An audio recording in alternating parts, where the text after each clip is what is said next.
Started a little rusty, and just kind of felt really good at half, to be very honest, with Terrence and Matt.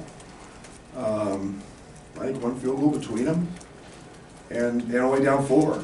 And then to be down 15-4 on the glass to start the game, that was disappointing because we spent a lot of time talking about their rebounding.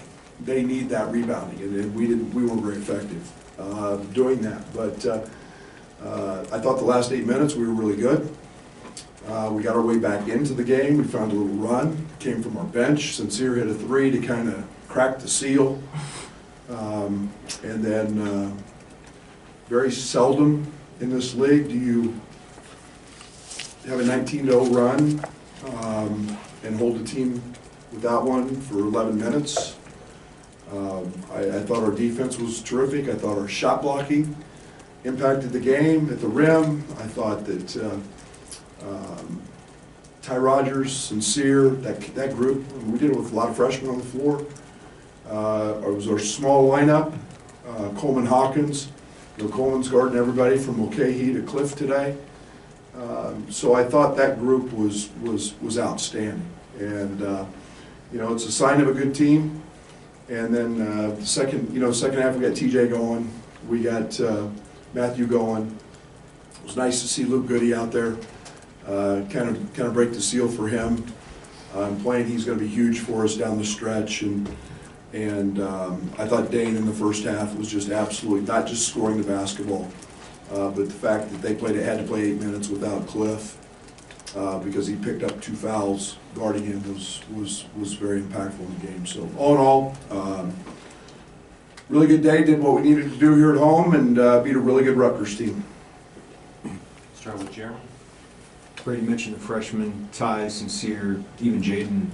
Defensively, what are they giving you right now, and how rare is that for a trio of freshmen? Very. What they're doing is, and Jaden didn't have one of his better days offensively, but Jaden was like glue to Spencer. And I thought that was a big part of the first half as well, as not letting Spencer get going. But they're becoming assignment sound. They're playing really hard. We know they're athletic, they're quick twitch, they're versatile, but they're becoming assignment sound, and they're understanding a scouting report and not making a ton of mistakes. I thought we forced Rutgers into basically a middle ball screen game. It was just 2-on-2, where Spencer wasn't even a part of the second half for the most part. And all they did was high ball screen, and that, to me, is playing into our hands, and we forced a lot of hard shots and a lot of contested shots. I felt great. McConnell took 10 in the first half. I felt really good about that. He made a few, but that's okay. Brad. Seems like when you guys go well offensively, Coleman Hawkins is a big part of that, whether it's passing, facilitating, or scoring. And when it doesn't go well, usually he's kind of not involved. How do you get him involved from the jump? Damn, Brad, you asked some hard questions. I don't know. I mean, I thought he got a couple easy ones to get going. We need Coleman shooting the basketball. We need Coleman in an aggressive mode on the offensive side. And I say that, and it's an aggressive, but you put the hyphen after it, safe.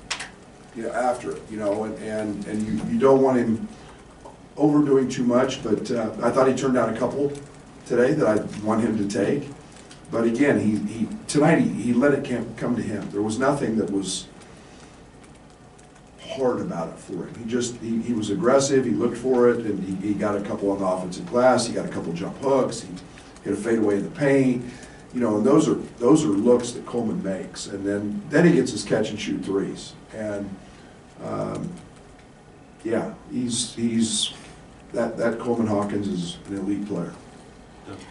A little bit of a chess match with lineups. What did you see from the flow of the game when you went small, and how do you think that group impacted the game? No, they won the game for us. Small won the game. I think it was the 19-0 run with mostly Cliff and Dane out. Now, you know, that's the catch-22 of being a coach. How long do you let it run? You know, and I let it run a long, long time. And before I made a substitution, you know, we had TJ on the bench for a good bit. Ty was grabbing every rebound. And that's what I think makes us really good now, is those freshmen are growing up, and what we may lack offensively sometimes, we pick up on the defensive side. So I thought it was a huge part of the game today.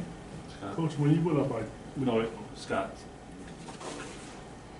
back to Coleman, you know, he came up here and was talking about maybe the realization that it takes him until maybe the second or third media to really get involved, especially offensively. Just what does that may say about his approach, and how has that maybe changed in the time that you've known him?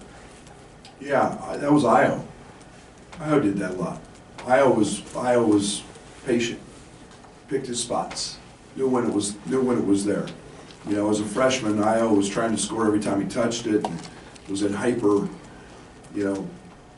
mode all the time. Coleman's just kind of letting it flow. He figures it's a long game. He knows his opportunities are going to be there. He knows he's going to play minutes, and so he's very, very patient with his approach. And you know, we ran some stuff to try to get you know, Matt some opportunities early, Jaden a couple opportunities, but he just kind of bides his time. And you know, then it's put him in situations where there's some pick and pops, and based on some coverages and a couple post-ups, and he was really effective today. He took advantage of them.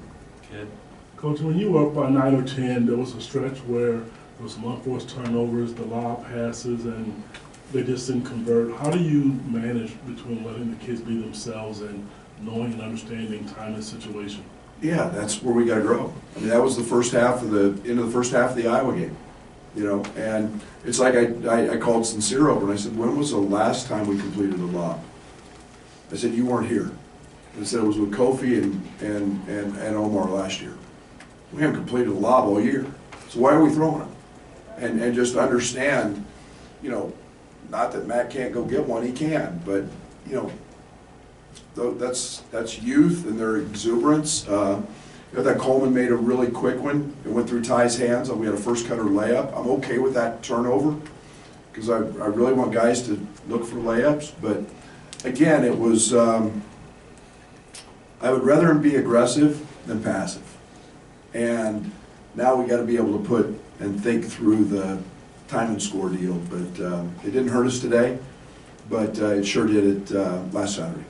Right.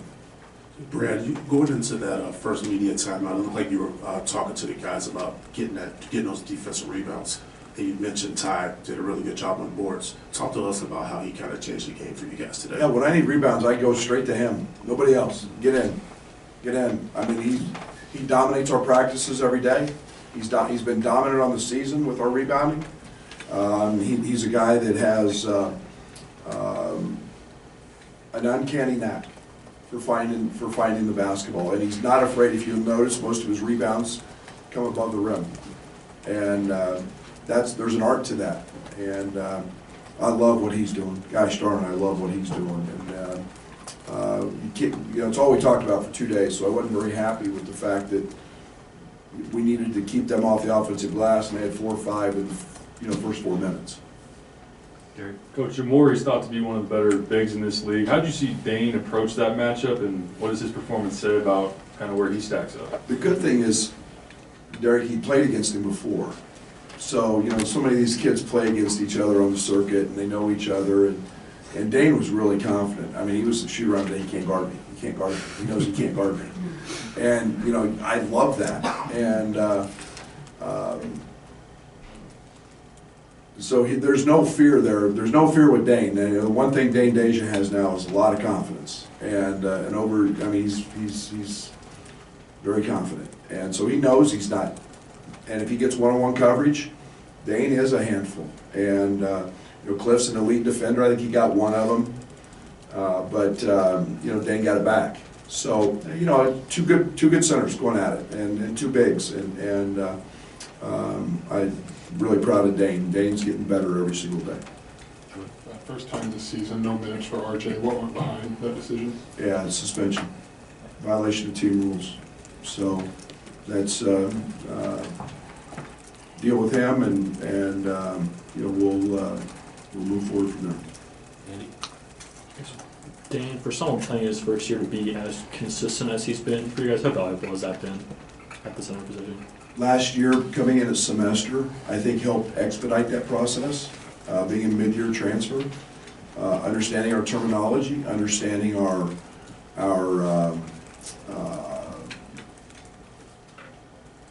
practicing against Kofi, being able to. Yeah, you guys are great. You guys tweet that out so fast. That's unbelievable. That's like God trying to take pictures of me that night of the high school game. I mean, right in my face. I did think of It is.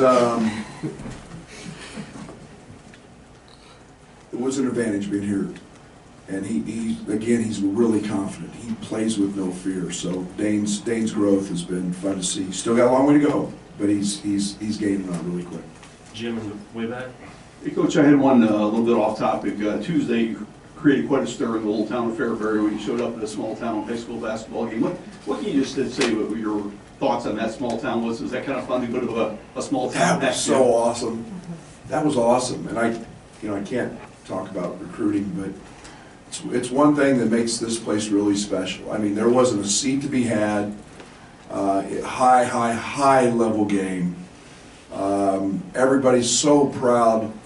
A gentleman I'm sitting next to is I have no idea who he was, but he was very talkative.